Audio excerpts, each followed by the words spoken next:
Welcome back to Mindset Rebooted. My name is Sam Hay. We're going to be talking about the Ikea Effect. We're going to define the Ikea Effect. We're going to talk about some positive and some negative things about the Ikea Effect and how we can leverage the Ikea Effect as small business owners. So what is the Ikea Effect? Well, that term is named after the Swedish furniture company Ikea.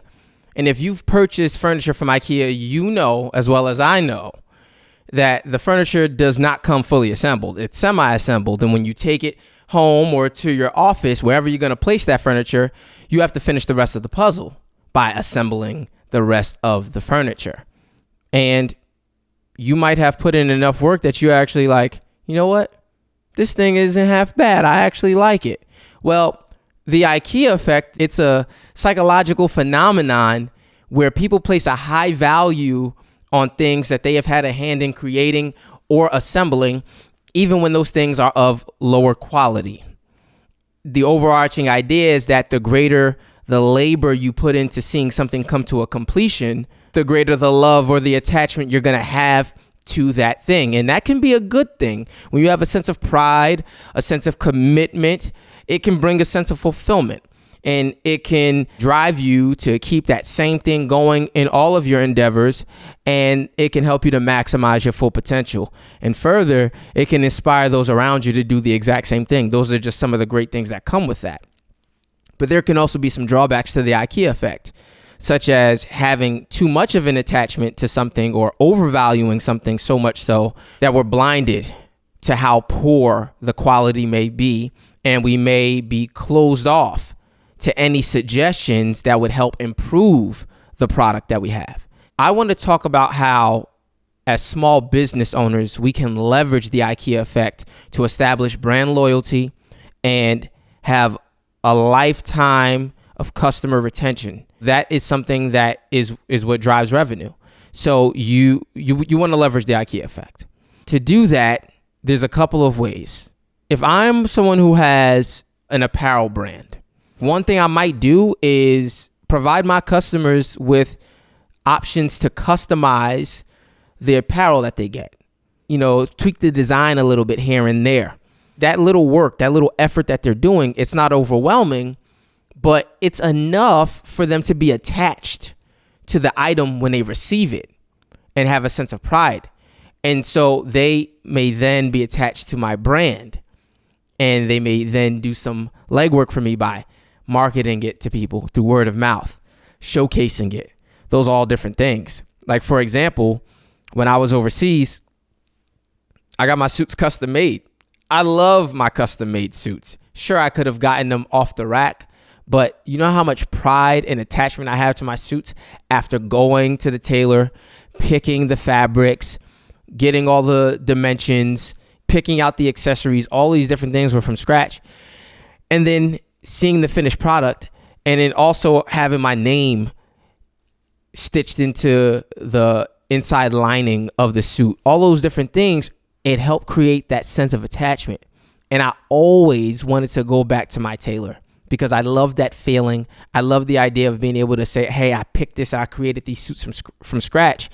Even though I didn't do most of the work, but I had some type of hand to play. And when I go out, people are like complimenting and they're like, wow, like you look sharp. And so it just reinforces the idea that I made such a great choice and that my suits are really of the value that I place upon them.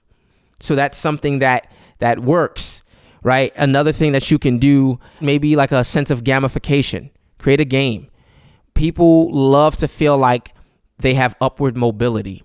So depending on the level of loyalty shown by your customers, they might have like a bronze status, a silver status, a gold status, a platinum status. They might have to do certain things. They have to, meet certain criteria to get to those statuses. But that in and of itself, that legwork that they're doing, it can create that sense of brand loyalty, that sense of pride, because they're like, yo, look at what I did to get to where I'm at now. And then they wear it as a badge of honor. Like, yeah, I'm this now. That's another thing you should be doing as a brand owner or a business owner, Another thing is give back.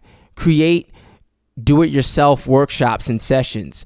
where like if I'm using the apparel example, maybe people are learning from me how to do some screen printing or some embroidery so that they can add little tweaks to the products that they purchase from me. Again, just reinforcing that idea that this thing is their own rather than them just buying it, cookie cutter style off the rack. Highlight your customers, showcase them, put them on your social media, throw up the testimonials, show how awesome these people are, especially the more loyal and dedicated they are to your brand. Because now you're making them brand ambassadors and you're reinforcing that idea in their mind that they made such a great decision to support you, and they're going to be lifetime customers. So that's something else that you want to do. And then be open to feedback. One of the things that can be negative about the IKEA effect is that people may not be open to suggestions because they feel like their ideas are like the greatest in the world. But when you're open to the feedback and the suggestions of your customers, one, you're hearing from the people who are actually putting money in your pocket. And two, when you implement their ideas and suggestions, they now feel another greater sense of attachment because they're like, wow, I helped improve that product. I helped improve the brand. Again, an attachment, that's their baby. That's their work that they're seeing put on display, which is reinforcing in their minds that what they're doing is just a great decision. And it's giving them that sense of pride. That's what I have for you today. If you got great value out of this conversation, please make sure you subscribe to this podcast and that you share this with someone else so that they can get great value as well. My name is Sam Hay, and until next time, Mindset Rebooted. Sometimes when things go wrong, you can't blame life. Cause when you shot your shot, what was your aim like? What were you targeting? Cause if it ain't right, and you still go with it, then that is on you.